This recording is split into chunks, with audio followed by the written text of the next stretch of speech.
సినిమాల జీవి మెదట్ల ఎప్పుడు ఏదో ఒక పురుగు తిరుగుతూనే ఉంటది. నరం లేని నాల్క ఎన్ని మాటలైనా మాట్లాడుతుంది అన్నట్టు ఈ మనిషిని చూస్తే ఉత్తగానే చెప్పచ్చు.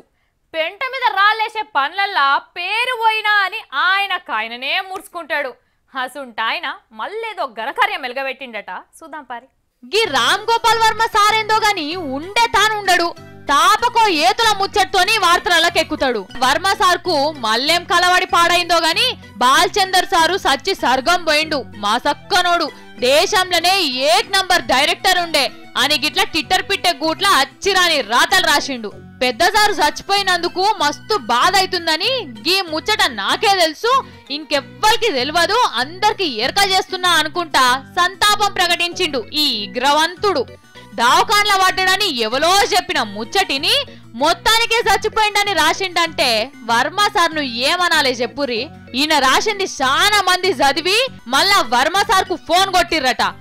ఎంత మాట రాస్తివి, బాలచంద్రం సార్ మంచిగున్నాడు అని చెప్పేవారికల్లా అరే గట్లనా అని నోరు తెరిచి మళ్ళా కంప్యూటర్ ముంగట్ కురుకొచ్చి ఆళ్ళీళ్ళంటే రాసిన తప్పైంది, బాలచంద్రం సారు జల్దిన మంచిగా కావాలి అని ఇట్లా మళ్ళా కూతబెట్టిండు.